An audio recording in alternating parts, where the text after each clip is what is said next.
श्री राधा रमण हरि गोविंद जय जय राधा। बोलिए श्री बांके बिहारी लाल की जय। जय जय श्री राधे श्याम। भगवान श्री राधा माधव के पावन संविधान में सद्गुरुदेव जी की परम कृपा से विराजमान वंदनीय बाबू जी, सपत्नीक हमारी बिटिया, भगवान की मंगलमयी कथा है। प्रसंग है कि भीष्म पितामह सरसैया पर पड़े हुए हैं और पांडव भगवान कृष्ण के को आगे करके उनका दर्शन करने गए हैं। युधिष्ठिर के संदेह करने पर भीष्म पितामह ने अनेक धर्मों का निरूपण किया। उन धर्मों में मुख्य धर्म थे दान धर्म, राजधर्म, मोक्ष धर्म, स्त्री धर्म, भगवत धर्म और समस्त जीव के कल्याण करने के लिए जो भी सत्कर्म है। समास में व्यास में कोई विस्तार से बताया, कोई संक्षेप में बताया। और जब सारे प्रश्न युधिष्ठिर के पूर्ण हो गए तो उन्होंने अपने भगवान नारायण श्री कृष्णचंद्र ब्रजेंद्र नंदन में मन लगाया। तदोपसंहृत्य गिरस्वहर्षणी विमुक्त संगः मन आदि पुरुषे कृष्णे लसत्पीत पटे चतुर्भुजम पुरस्थते मीलित मीलित यधारयत। क्या सुंदर बात है। भगवान श्री कृष्ण सामने खड़े हैं और भीष्म पितामह ने नेत्र बंद नहीं किए, अमीलित दृक आंखें खोल करके उनके सुंदर चतुर्भुज स्वरूप का दर्शन कर रहे हैं, जिनके स्कंद पर पीत पट सुंदर सुशोभित हो रहा है। ऐसे अग्रस्थित श्री कृष्ण में अपना मन लगा दिया। उस समय उनकी विशुद्ध धारणा से बुद्धि निर्बल हो गई थी महाराज, और विशुद्ध धारणा के कारण सारे पाप उनके नष्ट हो गए थे। तो उन्होंने बड़े प्रेम से कृष्ण की स्तुति की। भीष्म पितामह कहते हैं इतिमति रूपकल्पिता वितृष्णा भगवती सात्वत पुंगवे भूमि। ये जो भूमा परमात्मा श्री कृष्ण है, यो वही भूमा तन महत, जो महत है, जो किसी भी परिमाण के द्वारा नहीं नापा जा सकता है, वो महत है, वो श्री कृष्ण है।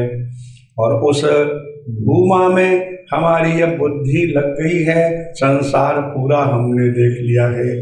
भक्त कुलों की रक्षा करने वाले सात्वत कुल भूषण श्री कृष्ण चंद्र में मति लग गई। ये कृष्ण कौन है? स्वसुख मुपकते हैं तो वो आत्मा राम, लेकिन जब वो विहार करना चाहते हैं तो अपनी माया अथवा प्रकृति का आश्रय लेते हैं।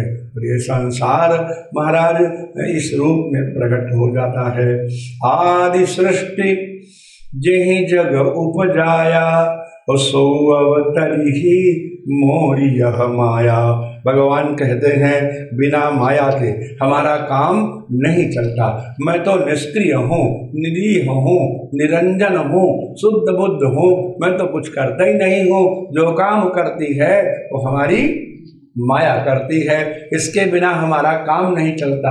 तो पितामह कहते हैं क्वचिद विहर तुम, जब आप विहार करना चाहते हैं तो प्रकृति मोपेयुषी, तब आप माया का आश्रय ले लेते हैं।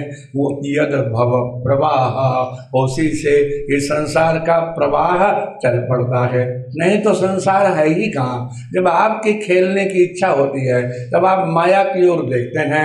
जैसे श्रेष्ठ धर्म पत्नी कौन?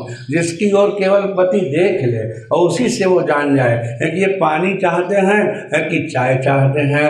दृष्टि मात्र से उसको कहते हैं इंगितज्ञ। क्या कहते हैं? इंगितम संकेतम जानाति इति इंगितज्ञ, जो संकेत को जाने। तो भगवान जब देखते हैं माया की ओर तो जान जाती है भगवान विहार करना चाहते हैं, तो अनंत रूप में वो प्रकट हो जाते हैं। उन श्री कृष्ण में मैं अपना अब मन लगा रहा हूँ। पितामह कहते हैं सारे संसार में श्री कृष्ण से ज़्यादा रमणीय कुछ भी नहीं है। महाराज वो तो तमाल वृक्ष के समान श्वेत वर्ण है और सूर्य की किरणों के समान दीप्तिमान पीताम्बर को स्कंद प्रदान करते हैं। घुंघराले घुंघराले उनके बाल हैं। श्री कृष्ण अपने को अर्जुन का सखा कहते हैं, इसलिए उनका नाम है विजय सखा। भगवान का नाम है विजय सखा, क्योंकि अर्जुन का जो 10 नाम है उनमें से एक नाम है विजय। क्या नाम है? और उन विजय सखा श्री कृष्ण में मेरी गति हो जाए। मुझे बड़ी ग्लानि हो रही है, क्योंकि जब आप सारथी बनकर के महाराज इनका रथ अर्जुन का हाँक रहे थे, मैंने बड़े तीखे तीखे बाणों से आप पर प्रहार किया। सित विशिक हतो विशीर्ण दंस, हमारे तीखे बाणों से हे कृष्ण आपका कवच टूट गया था और क्षतज परिप्लुतः आप खून से सराबोर हो गए थे। मैं कितना कुमति हूँ, कितना जो है कठोर दुर्मति हूँ कि मैंने अपने आराध्य श्री कृष्ण के ऊपर मुझे तो आतताई कहना चाहिए। क्षतज परिप्लुत आततायिनो में वृषभमपि ससार मद पदार्थम सभवतु में भगवान गतिर्मुकुंद। रथी का धर्म होता है कि वो सारथी की रक्षा करे। सारथी नहीं रहेगा तो रथ चलेगा कैसे? लेकिन जब कृष्ण भगवान ने अस्त्र नहीं उठाया तो अर्जुन को छोड़ करके सीधे कृष्ण पर ही प्रहार करना शुरू कर दिया, ताकि इनको क्रोध आवे और ये अपनी प्रतिज्ञा तोड़ दें। तो जब मैंने आपको रक्त से परिपूर्ण कर दिया तो मद बधार्थम, मेरे को वध करने के लिए, मार डालने के लिए आप बड़ी जोर दौड़े। महाराज उस समय तो मैं धन्य हो गया था, धरती हिल रही थी। मारे तेजी के आपका दुपट्टा भी, एक पीताम्बर भी नीचे गिर गया था। उस समय अर्जुन आपके चरणों को पकड़ के रोकना चाहता था तो 10 कदम तक आप उसको घसीटते खींचते ले आए और तब मैंने हाथ जोड़ करके आपको प्रणाम किया। उन कृपालु श्री कृष्ण में भगवती रतिरस्तु में मुमूर्षो, अब तो मैं मुमूर्षु हूँ। मुमूर्षु माने मरणम इच्छु, मैं तो अब मरना चाहता हूँ, अब मेरी गति केवल आप ही हैं। हे प्रभु, आपकी सुंदर गति, आपकी हंसी, आपके हाव भाव, आपका प्रणय, महाराज उसके देख करके जितनी गोपियां थीं वो मतवाली हो गई थी। आपके स्वरूप को देखकर मैं कितना अभागा हूँ, वही कृष्ण हमारे सामने थे और हम उन पर बाण चला रहे थे और गोपियों ने भगवान कृष्ण को देखा तो प्रणय निरीक्षण कल्पितोरुमाना, भगवान ने गोपियों की ये बार और एक बार कटाक्ष से देख लिया तो गोपियों ने यह समझा कि संसार की सर्वश्रेष्ठ माननी और सौभाग्यवती स्त्री हम ही हैं, क्योंकि कृष्ण हमारी ओर देख रहे हैं।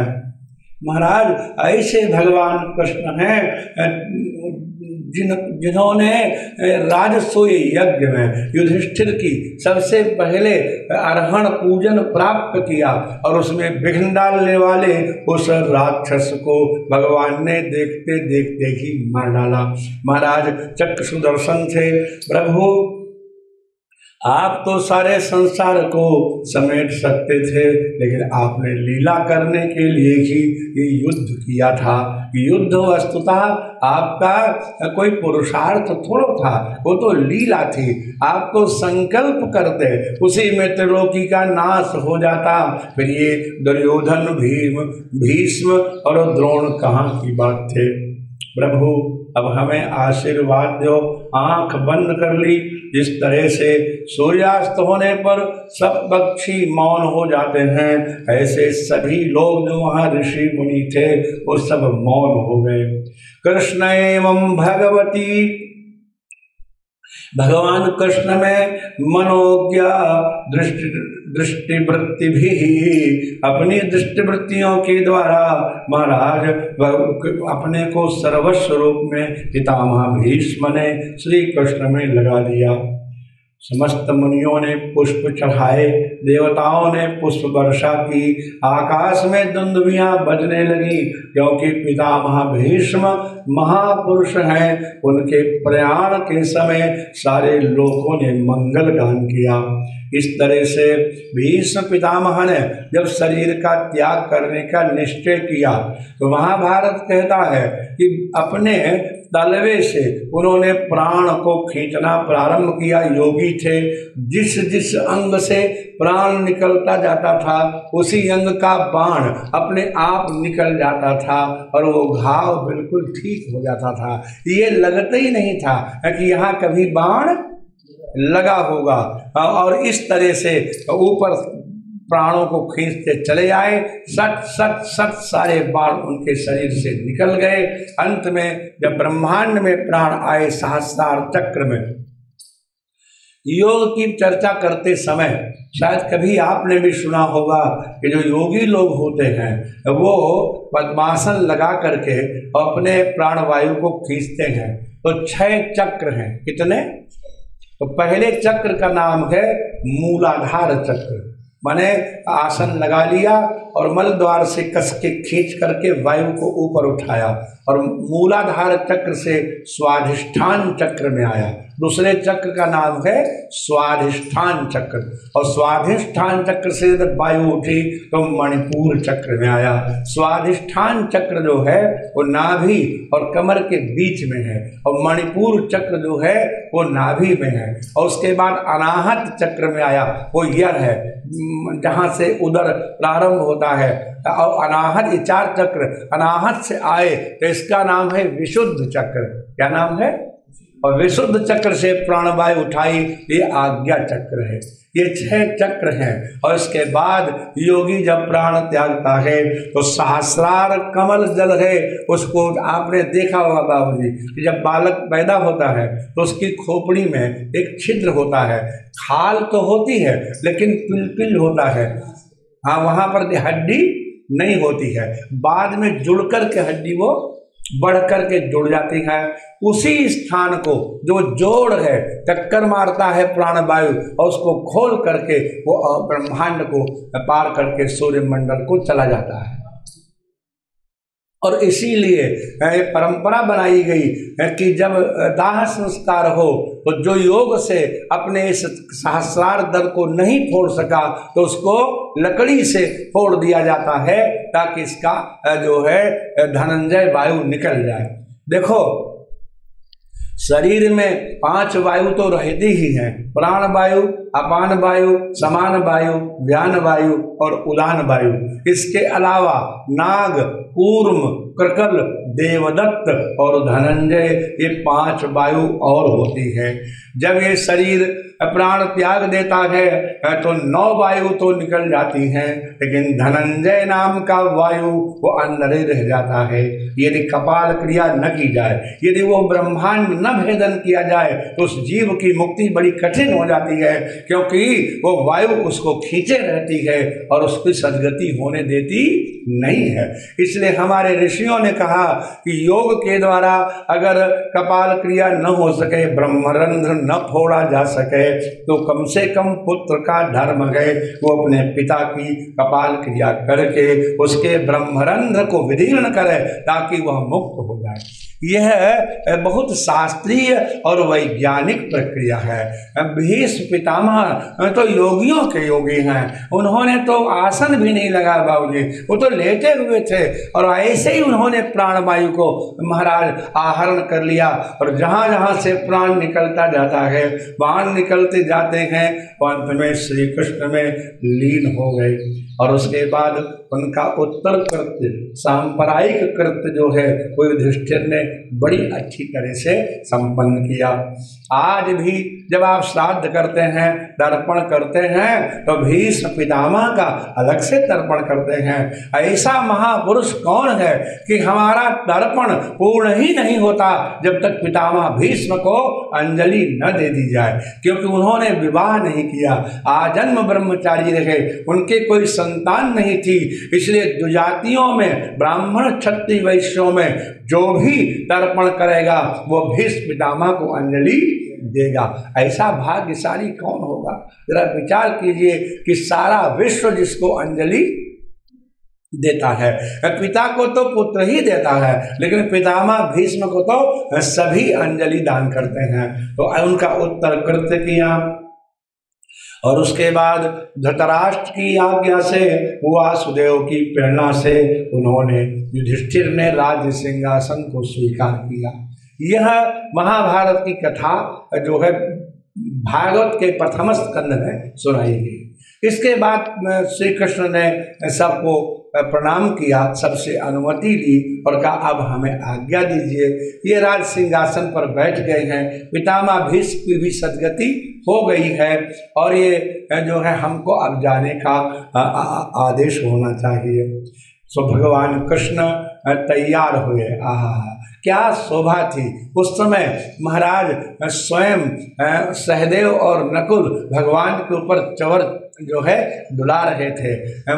श्री भीमसेन गदा लेकर पैदल पीछे पीछे चल रहे थे। युधिष्ठिर और अर्जुन दाएं बाएं भगवान के चल रहे थे। वो शोभा थी। और जब हस्तिनापुर से चले तो जो हस्तिनापुर की नारियां हैं, भगवान की सबसे बड़ी महिमा क्या है कि जिसका उन्होंने अहित भी किया हो लौकिक दृष्टि से, वही समझता है कि इसने भगवान ने हमारा कोई अहित विचार अगर किया जाए तो महाभारत का युद्ध किसने कराया? गांधारी ने तो शाप ही दे दिया। अगर भगवान न चाहते तो युद्ध नहीं होता। सारी हस्तिनापुर की स्त्रियां विधवा हो गई हैं, वो कृष्ण ही के कारण हो गई हैं। लेकिन फिर भी जब भगवान कृष्ण चले तो किसी स्त्री ने नहीं कहा कि ये वही है, इसने हमें वैधव्य दिया है। पुष्पों की वर्षा कर रही हैं भगवान कृष्ण के ऊपर और वो कहती हैं कि अहो अलम श्लाघ्यतमं यदुकुलम। हाय हाय, यदुकुल जैसा प्रशंसनीय कुल संसार में दूसरा कोई नहीं है। अहो अलम श्लाघ्यतमं यदुकुलम, अहो अलम पुण्यतमं मधुरवनम।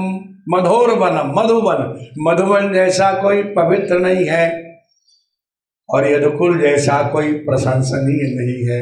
यदेश पुंसाम ऋषभश्रियपति, क्योंकि लक्ष्मीनाथ पुराण पुरुष श्री कृष्ण एक को जन्म से और दूसरे को विहार से उन्होंने अलंकृत कर दिया। यदुकुल को जन्म से अलंकृत किया और मधुवन को बिहार से अलंकृत कर दिया। यहाँ वो घूमते थे नंगे पैरों, गिरिराज जी से लेकर के और जो है गोकुल तक, माठ तक, दाऊ जी तक, ये पूरा क्षेत्र महाराज भगवान कृष्ण के चरणों से अंकित है। आपने एक शब्द सुना है बाबूजी, ब्रज 84 कोस, सुना है? ब्रज नाम का कोई गांव है? फिर ब्रज 84 कोस क्यों कहा जाता है? इस पर विचार करिए। क्योंकि जिसको आप ब्रज कहते हैं वहाँ तो मथुरा है, वृंदावन है, गोकुल है, बरसाना है, गांव है, माठ है, जयत है, दाऊ जी है। महाराज ब्रज नाम का गांव कौन सा है? ब्रज माने गायों का बाड़ा, बाड़े को कहते हैं ब्रज। और उस ब्रज में गायें रुंधी रहती थी। यहाँ पर बहुत बड़ा बाड़ा बनाया, इतनी रस्सियाँ कहाँ से लावें, और उसी बाड़े में बांसों को गाड़ गाड़ के डंडियाँ और चारों ओर घेर दिया, एक द्वार बना दिया, उसी में गायों को भर दिया। तो उस बाड़े को कहते थे ब्रज। अब एक बाड़ा यहाँ बना, एक बाड़ा वहाँ बना, एक बाड़ा वहाँ बना। इन 84 कोसों में ब्रज ही ब्रज बने थे, बाड़े ही बाड़े बने थे, इसलिए इसका नाम हो गया ब्रज 84 कोस। और यहीं भगवान घूमा करते थे। धन्य है भगवान जिनके जन्म लेने से यदुकुल धन्य हो गया, जिनके विहार करने से मधुवन परम पवित्र हो गया। इस तरह से महाराज स्त्रियां हस्तिनापुर की भगवान की प्रशंसा कर रही हैं। धीरे धीरे रथ वहाँ से ओझल हो गया। समस्त देशों को पार करते हुए जब भगवान आनर्त देश में पहुँचे, जहाँ द्वारका है उसके आसपास के देश को उस समय आनर्त देश कहते थे। और क्षेत्र है वो प्रभासक क्षेत्र। हाँ, तो प्रभासक क्षेत्र में अनर्त देशों में जब पहुंचे तो भगवान ने शंख बजाया तो द्वारकावासी जान गए कि हमारे स्वामी आ गए हैं। उसी तरह से उनकी भी महाराज अगवानी हुई। उनकी जो पत्नियां हैं 16,108, तो पत्नियां पतिम प्रेक्ष्य, पति को देखा, गृहानुपागतम, आहा हमारे स्वामी घर आ गए हैं। विलोक्य देख कर ही उनको बड़ी महाराज प्रशंसा हो गई। लज्जा के कारण मुख नीचे किए हैं, अपने अपने व्रतों को त्याग करके आसन को छोड़ करके भगवान का दर्शन करने के लिए सब द्वार पर आ गई। सुंदर आरती करी गई, जय जयकार हुआ, शंख बजे, नाना प्रकार के दान दिए गए और इस तरह से भगवान श्री कृष्ण द्वारका में विराजमान हो गए। ये कथा है द्वारका की। अब इधर की बात सुनो। वो जो बालक उत्तरा के गर्भ में था, जिसको भगवान महाराज रक्षा कर रहे थे, अब समय आ गया है उस बालक के प्राकट्य का। वो बालक माता के उदर में था और उदर के अंदर उसने क्या देखा बाबूजी कि अंगुष्ठ मात्रम अमलम, अंगूठे के बराबर का बड़ा निर्मल, जिसके सिर पर दम दम दमकता हुआ छोटा सा मुकुट रखा है। अब ऐसे भगवान की कल्पना करिए, कितने बड़े भगवान हैं, अंगूठे के बराबर।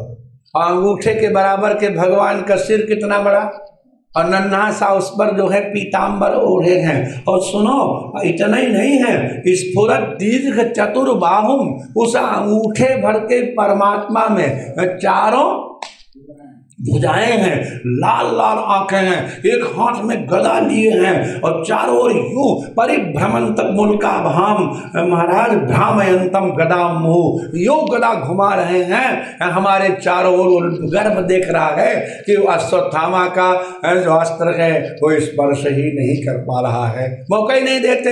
इतनी जल्दी से जैसे कोई बालक अग्नि का जलता हुआ कोई लकड़ी या मोमबत्ती ले, जल्दी जल्दी घुमावे तो लाल घेरा सा बन जाता है। इसी तरह घेरा बना दिया। भगवान ने उन्हीं को देखा करता था और उसी समय अवसर आ गया तो यज्ञे वंशधर पांडुर भूयः पांडुरिवौजसः। ऐसा लगा मानो पांडु ने ही पुनः अवतार ले लिया। वंश को वृद्धि करने वाला जो श्रेष्ठ कुल होते हैं ना बाबू, उनके ही पुरखे बार बार जन्म लेते रहते हैं। वही दादाजी पहले थे, अब वो पोताजी बन के आ गए। पहले दादाजी होते थे, फिर पोताजी बन जाते थे। ऐसे अनेक वंश हैं महाराज कि अपने ही कुल में उनका पुनः अवतार हो जाता है और फिर से वो उसी तरह से धर्म करते हैं, कर्म करते हैं। ये अपने देश की विचित्र महाराज शास्त्रीय परंपरा है। तो यहाँ लिखा है कि राजा परीक्षित जो जन्म लिया तो लगता यज्ञे पांडुरिवौजसा, लगता है कि पांडु ही दोबारा आ गए हो। बड़ा दिव्य है। अब युधिष्ठिर ने उनका जात कर्म संस्कार कराया, ब्राह्मणों को बुलाया और कहा इनकी जन्मपत्री बनाओ। राधे राधे। अब जन्मपत्री आजकल क्या होता है, जन्मपत्री खुद ही पढ़ लेते हैं, ये चाहे जब पढ़ लेते हैं। ये सब नहीं होना चाहिए। जन्मपत्री देखने का एक मुहूर्त होता है। हर समय जन्मपत्री किसी को भी दिखानी नहीं चाहिए। बहुत आवश्यक हो तो बाकायदा जो अपना पुरोहित है, जो सचमुच ज्योतिषी है महाराज, आजकल तो कंप्यूटर ज्योतिषी हैं सब, बटन दबाया ये बिटिया चाहे तो डाउनलोड करके चाहे जिसकी जन्मपत्री बना दे। बोलो राधे राधे। एक दुकान खोल लो और लिख दो एस्ट्रोलॉजर, देखो फिर कैसे लोग वहाँ आते हैं। बोलो राधे राधे। आजकल सब यही कर रहे हैं। दिल्ली वगैरह में पढ़ेंगे बिल्कुल नहीं, ABCD उनको नहीं आती है ज्योतिष की। उन्हें नहीं मालूम है कि किस ग्रह का स्वामी कौन होता है, कौन ग्रह कब उच्च होता है, कब नीच होता है, कब बकरी होता है, कब मार्गी होता है, कब वृद्ध होता है, कुछ नहीं नहीं पढ़े हैं, केवल उन्होंने एक ऐप डाउनलोड कर लिया है ज्योतिष का, काहे में, मोबाइल में, कंप्यूटर में, अपने लैपटॉप में, और आप अपना डेट ऑफ बर्थ दीजिए, स्थान दीजिए, टाइम दीजिए, उन्होंने टाइप किया, एक बटन दबाया, खट खट खट खट पूरी जन्मपत्री आपके सामने। बोलो राधे राधे। ज्योतिषी को और वैद्य को तपस्वी होना चाहिए। जब तक तपस्वी नहीं होगा तब तक ज्योतिषी की भविष्यवाणी सार्थक नहीं हो सकती। जब तक वैद्य तपस्वी नहीं होगा तब तक उसकी औषधि काम नहीं कर सकती।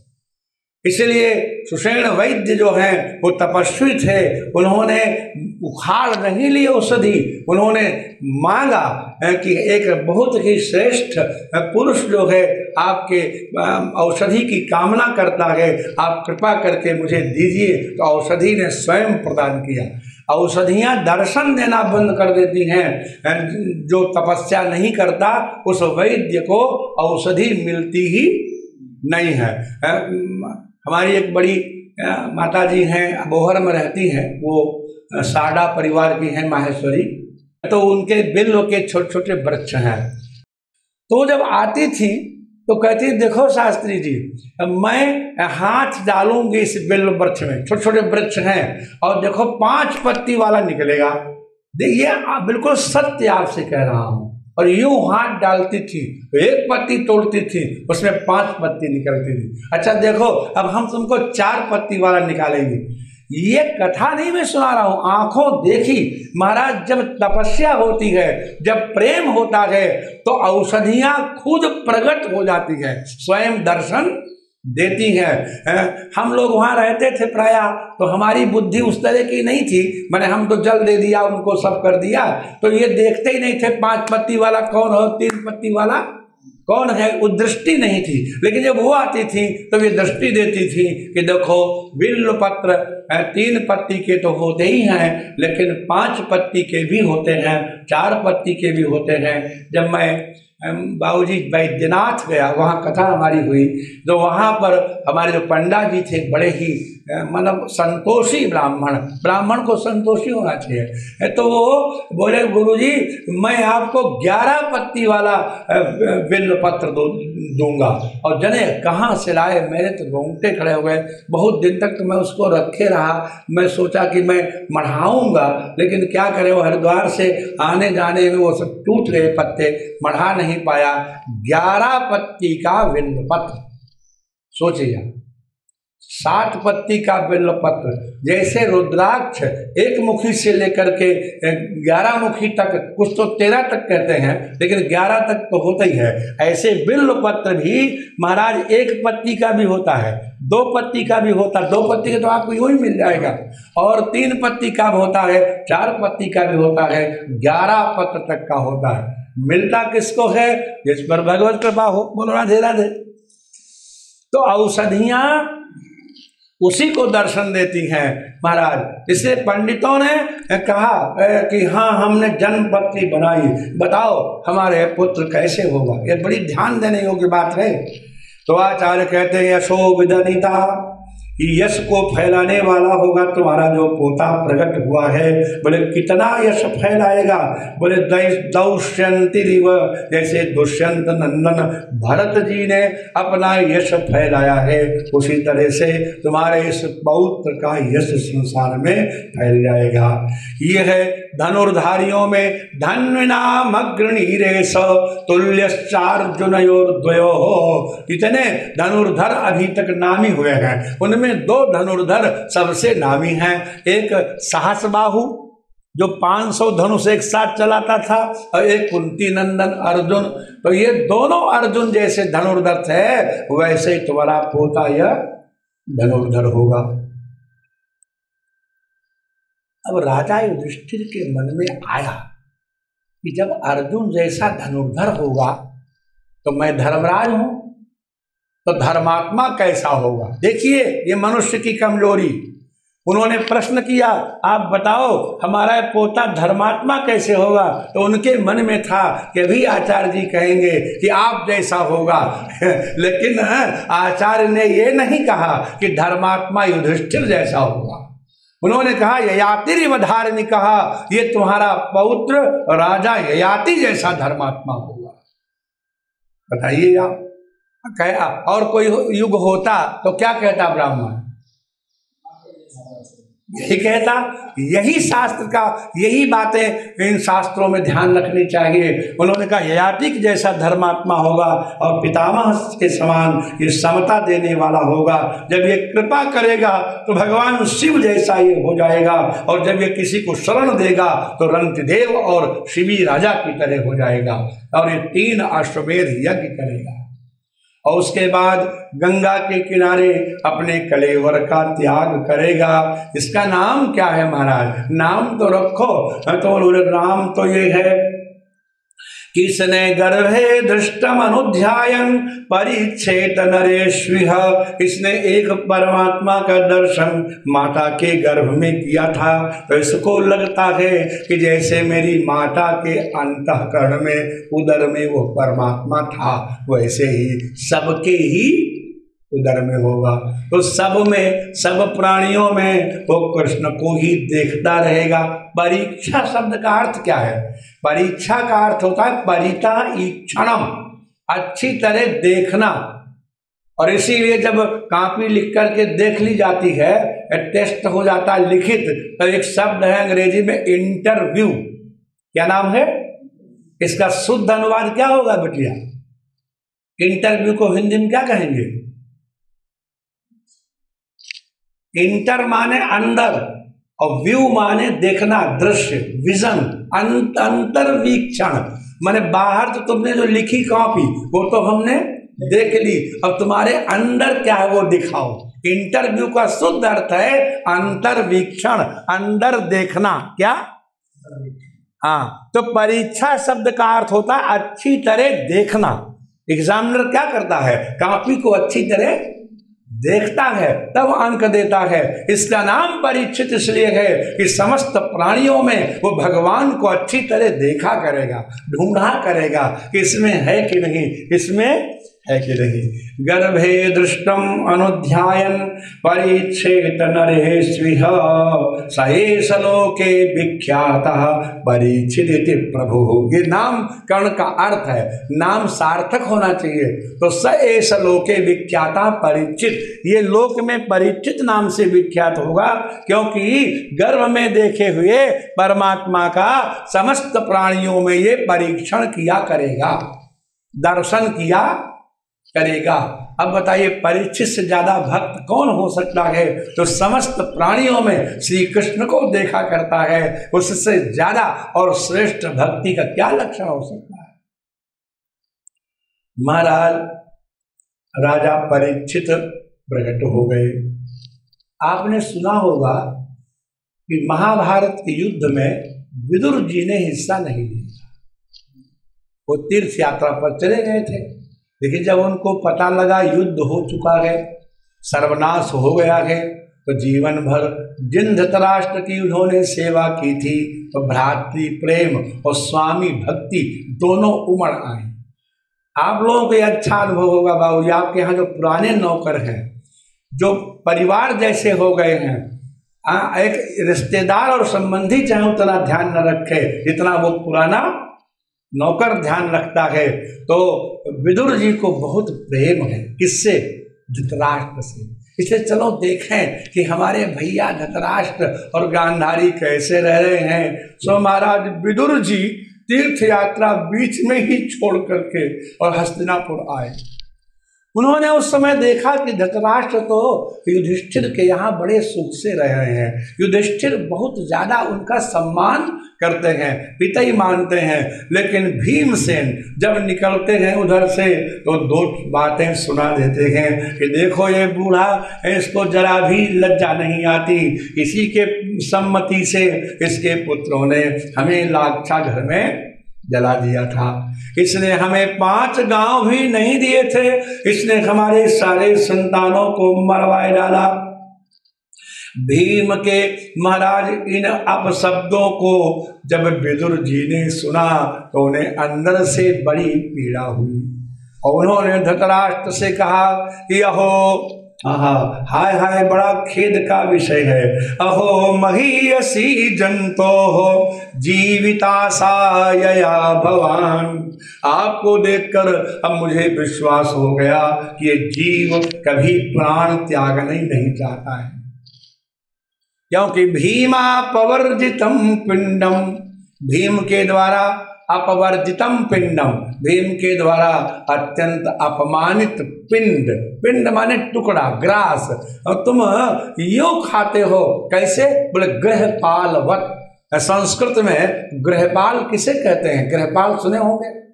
गृहपाल माने रक्षण करने वाला। तो 24 घंटे घर का रक्षण सावधानी से करे वो कौन जीव है? इसलिए उसको गृहपाल कहा गया है। और गृहपाल क्या होता है? उसको 2 डंडा भी मार दो और फिर ऐसे टुकड़ा दे दो, फिर पूंछ हिलाने लगता है। तो आदत्ते गृहपालवर, तुम कुत्ते की तरह इनके यहाँ भोजन कर रहे हो। अरे तुमको विचार करना चाहिए, तुम अपने कर्मों का स्मरण क्यों नहीं करते? धृतराष्ट्र ने कहा क्या कर्म मैंने किए? तो विदुर कहते अग्निर्निसृष्टः, तुमने इन्हें लाक्षा गृह में जलाया, अग्नि डाल दी इनके ऊपर। और दत्तश्च गरः, तुमने भीमसेन को विष पिलवा दिया, और उसके ऊपर भी दाराश्च दूषिता, तुमने भरी सभा में इनकी अर्धांगिनी जो तुम्हारी पौत्र वधू लगती थी, तुमने पुत्र वधू का भी दूषण किया, माने उसको भी अपमानित किया। और इतना ही नहीं, हृदम क्षेत्रम धनम येषाम, कपट करके तुम्हारे लड़कों ने उनका राज्य छीन लिया, उनका नगर छीन लिया, उनका धन छीन लिया। और 12-13 वर्ष के बाद जब लौटे तो वचन के अनुसार उन्हें राज्य लौटा देना था, लेकिन तब भी तुमने अपने वचन का पालन नहीं किया। यही शर्त तो थी कि 13 वर्ष बाद लौट के आओगे तो तुम्हें तुम्हारा राज्य मिल जाएगा। तब दुर्योधन ने उपाधि लगा दी कि इनका 13वां वर्ष पूरा ही नहीं हुआ है, जबकि पितामह भीष्म, कृपाचार्य, द्रोणाचार्य सब जानते हैं कि इन्होंने तो 13 वर्ष से ज्यादा समय व्यतीत किया है, लेकिन फिर भी धृतराष्ट्र उनका राज्य न दे सके। तो हृतम क्षेत्रम धनम येषाम, जिनका क्षेत्र, जिनका धन तुमने हरण कर लिया, तद्दत्तै रसुभि किया, उन्हीं के द्वारा दिए गए प्राण धारण कर रहे हो, क्या करोगे? चलो निकलो। आहा, जब बड़ी जोर से डांटा तो धृतराष्ट्र बोले मैं तो अंधा हूं, मैं निकल के जाऊं तो कहाँ जाऊं? अरे बोले कि चलो हम तुम्हारा हाथ पकड़ते हैं, हम लेकर के चलेंगे। एक डंडा धृतराष्ट्र को पकड़ाया, इससे अपना पकड़े और चल पड़े। तो आधी रात को निकले हैं। देखिए बाबूजी, शास्त्र कहता है कि जब सन्यास ले तो किसी को बता के न जाए, चुपचाप अर्धरात्रि में निकल जाए ताकि घर वाले खोजे न पाए। और आजकल तो मोबाइल संग में होता है बिटिया, और तो सर्विस लांस पे डाल करके खुलवाई लेंगे। तो इसलिए सन्यासी को चाहिए कि मोबाइल लेकर ही नहीं जाए। तो पतिम प्रयांतम सुबलस्य पुत्री, आधी रात को पति चल पड़ा। पतिव्रता माता गांधारी झट जान गई, तो पीछे पीछे पतिव्रता चानु जगाम साध्वी, पीछे पीछे गांधारी भी चल पड़ी। हिमालयम नस्तदंड प्रहर्षम मनस्विनामिव सत संप्रहारः, महाराज हिमालय की ओर वो चल पड़े। हरिद्वार आप गए हैं, वहां पर अमल तरंगा गंगा का एक घाट है जिसका नाम है सप्त सरोवर। क्या नाम है? हाँ, तो सप्त ऋषि भी उसको कहते हैं, इसलिए सप्त सरोवर पड़ा कि कश्यप, अत्रि, भरद्वाज, विश्वामित्र, गौतम, जमदग्नि और वशिष्ठ, ये 7 महात्मा, इन्होंने कहा चलो हरिद्वार में चल के भजन करें। तो 7 बैठ गए। अब बीच बीच में पूछ लें तुम्हारी कितनी माला हो गई? तो कहा हमारी तो 7 हुई। अच्छा वाह, अच्छा आपकी माला का स्फटिक की है? अब लो भजन गया छूट और माला पर चर्चा चालू हो गई। ऐसा हो सकता है कि नहीं? कई लोग जब भजन करेंगे, आपने सुना होगा कि दत्तात्रेय भगवान ने एक कुमारी कन्या को अपना गुरु बनाया था। सुनी कथा कि नहीं? मैं सुनी बेटिया? राधे राधे बोलो। दत्तात्रेय भगवान ने 24 गुरु बनाए। कितने? हाँ, दत्तात्रेय का अर्थ क्या है? दत्त माने विष्णु भगवान ने अत्रि को अपना दान कर दिया, और अत्रि के पुत्र हैं इसलिए उनका नाम है आत्रेय। क्या नाम है? और दे दिया है जिन्होंने अपने को ऐसे, जो आत्रेय, तो दत्त में आत्रेय जोड़ दो, बन गया दत्तात्रेय। माने अपने को, अत्रि को दान करने वाले महाविष्णु जो हैं उनका नाम है दत्तात्रेय, वही ये हैं भगवान कृष्ण। तो इन्होंने महाराज यदु को, जो भगवान कृष्ण के पूर्वज थे, इनको संदेह हो गया कि महाराज आप इतने मस्त कैसे रहते हो, आपके घर नहीं, द्वार नहीं, और खूब मोटे ताजे हो। एक बार स्वामी अखंडानंद, आप यहाँ बहुत दिन से आते हैं, अखंडानंद जी का दर्शन जरूर किया होगा, और बड़े भारी विद्वान थे और भागवत के सूर्य थे, इसमें कोई संदेह नहीं। तो महाराज जी जा रहे थे पैदल पैदल गंगा किनारे, मुजफ्फरनगर के पास से निकले तो एक जाट हल जोतने जा रहा था, कंधे पे हल था। उसने, क्यों बाबा किस चक्की का आटा खाते हो, ये मोटे ज्यादा। आपने खन्नान को देखा ही होगा, क्या दिव्य शरीर है, बिल्कुल चमचम चमचम मोटे थे। तो बोले किस चक्की का आटा खाते हो, कैसे इतने मस्त हो? तो उन्होंने कहा कि हम तो बेफिक्री की चक्की का आटा खाते हैं। किसका? हाँ, जो गाय का साँड़ छोड़ दिया जाता है उसे कोई सानी नहीं करता, कोई खली नहीं देता, जून के महीने में जहाँ घास भी नहीं रहती, मिट्टी चाट के पानी पीता है, फिर भी मस्त हाथी के बच्चे की तरह रहता है, क्योंकि वो बेफिक्र है, वो निश्चिंत है। जो निश्चिंत होता है वो निरोग और मस्त रहता है। तो दत्तात्रेय बड़े मस्त रहते थे। तो उन्होंने पूछा यदु जी ने, भगवान के पूर्वज ने, कि तुम्हारे घर नहीं, द्वार नहीं, तुम खाते पीते कहाँ हो, इतने मोटे कैसे हो, इतने स्वस्थ कैसे हो, क्या खाते हो? तो उन्होंने कहा, मैं तो खाता वाता नहीं हूँ, जो मिल जाए वही खाता हूँ, लेकिन संत में गुरु राजन बहवो बुद्धिपास्थिता, लेकिन मैंने ज्ञान लेने के लिए अनेक गुरुओं का आश्रय लिया है। देखिए ये क्या कहता है शास्त्र, कि गुरु तो एक अपना होता है, लेकिन जिससे आपको ज्ञान मिले, जिसके प्रति आपकी निष्ठा बने, उसमें भी गुरु बुद्धि करना कोई पाप नहीं है। जैसे भगवान श्री कृष्ण जो है वो अपने पुरोहित गर्ग में गुरु बुद्धि रखते हैं, जरा विचार कीजिए। लेकिन वही कृष्ण संदीपनी में भी गुरु बुद्धि रखते हैं। जैसे अर्जुन द्रोणाचार्य में भी गुरु बुद्धि रखते हैं, लेकिन द्रोणाचार्य के अतिरिक्त जो अन्य शंकर जी से उन्होंने विद्या ली, इंद्र से विद्या ली, वो सब हमारे गुरु हैं। भगवान राम वशिष्ठ में गुरु बुद्धि रखते ही हैं, लेकिन विश्वामित्र में भी उनकी गुरु बुद्धि उतनी ही है जितनी वशिष्ठ जी में है। तो भाई मैंने तो अनेक गुरुओं का आश्रय लिया है। तो अनेक गुरुओं की कथा तो हम आपको सुनाएंगे। एक प्रसंग आ गया है, तो एक कुमारी कन्या उनकी गुरु हुई। अब कैसे गुरु हुई, बड़ी मधुर कथा है, सुनो बेटे। एक कन्या थे, ब्याह लायक हो गई, तो उसके माता पिता उस दिन दैवयोग से कहीं चले गए, तीर्थ में चले गए कि कल आ जाएंगे। और जब वो चले गए तो उसके दरवाजे पर व्रणानान गृहमागतान, ब्याह की चर्चा उसकी चल रही थी। तो मायके से पहले आवाहन हो चुका था कि आप आइए किसी दिन। अब पहले जमाना था, सूचना देके थोड़े आता था अतिथि, वो तो अचानक ही आता था। तो महाराज वो जहाँ ब्याह होने वाला था उस कन्या का, वहाँ के